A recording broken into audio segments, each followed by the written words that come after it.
All right, what's going on, big dog? So, as most of you should probably know if you've been around on this channel for any amount of time, I am a huge League of Legends fan. And Worlds is coming up, and they officially have released the pick'ems for Worlds or the Crystal Ball. It's an event where you get to, pick who you think's going to do what at Worlds and get to pick some scenarios, some players, some teams, that kind of stuff. It's really fun. It's really interesting, and I thought it'd make a cool video. So before I ramble on too much, let's kind of get started. As you can see, I already kind of went through and did these, and that is because I had an audio issue with the last video when I tried to record this. So we're still going to go through them all. I'm still going to give you guys my opinion on them, and yeah, but you'll just know what I'm going to pick, I guess, from looking at the screen. But yeah, let's do this. So the first one is, what will be the longest duration, or what will the duration of the longest single game at Worlds be? And I picked the 50 to 55-minute mark there. I don't think it's going to go too terribly long. There is a lot of scaling in the meta. A lot of teams are playing for scaling, but I don't think it's going to ever reach an hour. I just don't see that. But we'll keep it at that. Pentakills at Worlds, again, probably only one. I could see two, but I genuinely believe that there'll only be one. And that's because somebody's going to play Smolder, and I think he's going to get played a lot because he got nerfed, and he won't be as high priority. But I still think people have played him enough where he's probably still going to get picked in several different roles.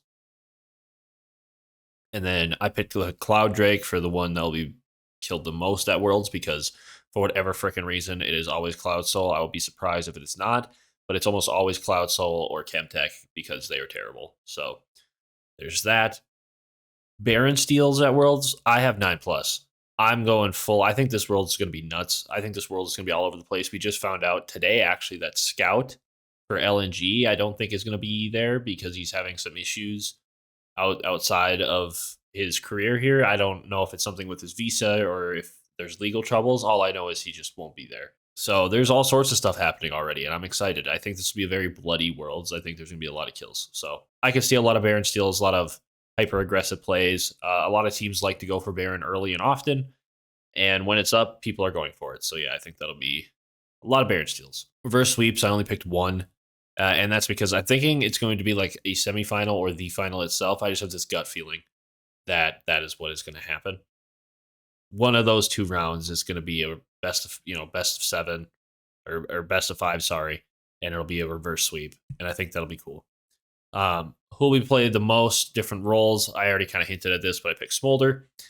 Smolder is just, he's a top laner, he's a mid laner, he's an ADC. Wherever you can play him, he can basically play it other than jungle. I'm sure they would even play him support. I'm sure people have tried it, so who knows.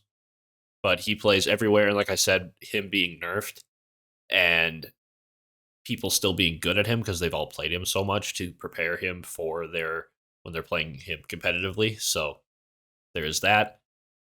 Pick the most, I have Corki. It's just so many mid laners have him in their champion pool, and he's still, even though he does have nerfs coming for the Worlds patch, I don't think it's going to affect him that much.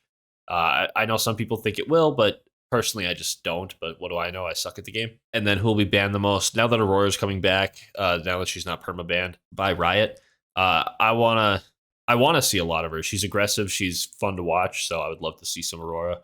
And I'm hoping that this pick is correct. And then the most total deaths, Corki being picked all the time. I can see Corki dying all the time as well. Some of the mid laners who do play him will play him just for the fact that he scales and they die a lot. So there is that. And then who will have the highest win rate at Worlds? I pick Camille because a lot of top laners at Worlds this year are very aggressive. They're very good at basically getting a lead and then never giving it up. They're very good about pushing their advantage, I should say. And a lot of them have Camille as a pocket pick. And with Juggernauts being kind of in meta right now, I can really see a lot of these guys pulling out their Camille. I really can. Zeus has been doing it in the LCK, and it has looked absolutely phenomenal. So I'm excited to see who else is going to be bringing it out. But then we have most different champions at Worlds. I have Chovy. They're going to try to ban him out all the time. He's going to have to play new stuff that we haven't seen, stuff that we barely ever get to see, and stuff that we've seen a million times. The guy has a champion pool deeper than the ocean, so it's ridiculous. Most kills in a single game at Worlds, I have Chovy, just because Gen.G relies a lot on him. They set him up a lot, and when he gets ahead, he's a menace. And yeah, I just have a feeling he's going to go off for one game. I don't know if it'll be against like a lower tier opponent or not, but I just have this gut feeling that he's going to just pop off for one game. Highest KDA at Worlds. I picked Gumayushi from T1 in the LCK.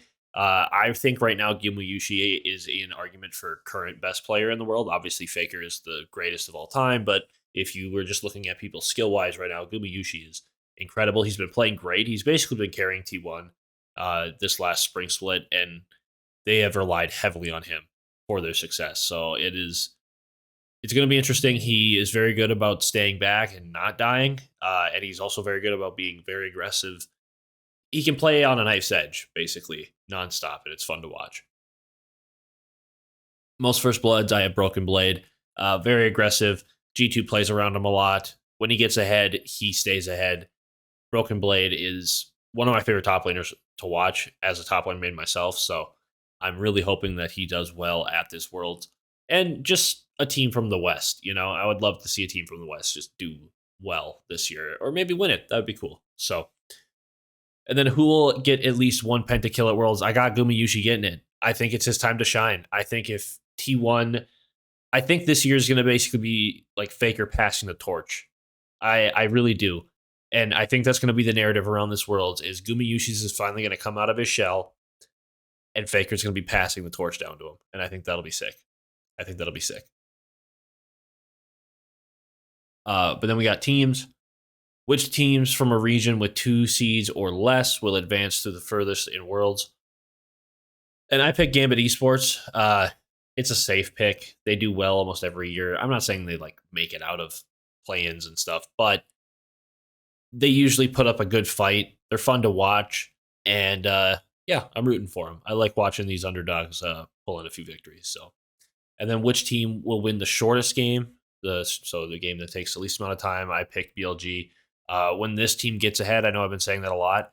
These guys push the advantage. These guys are out in front. They're heavy favorites to win it, I believe, along with Gen G, T1, and Han1 Life Esports.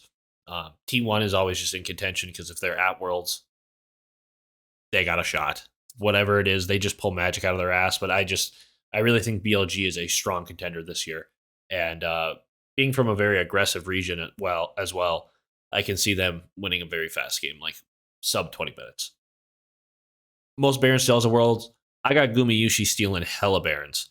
I got him stealing hella Barons. I think it's going to happen again like he did 2 years ago against DRX.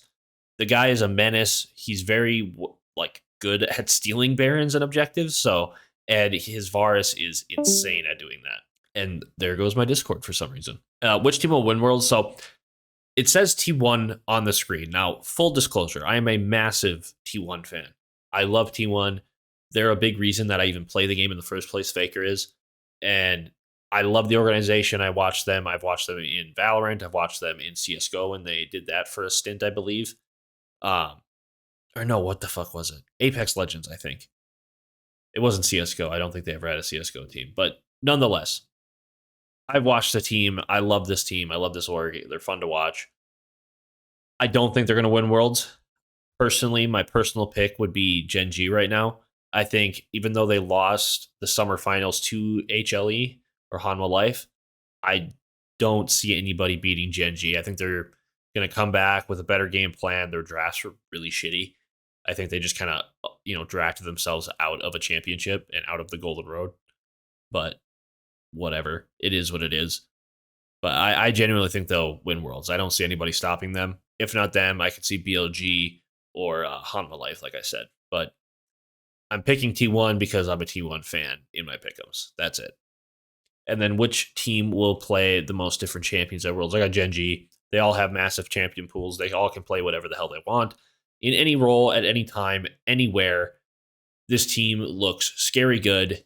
And I don't know who's going to stop them.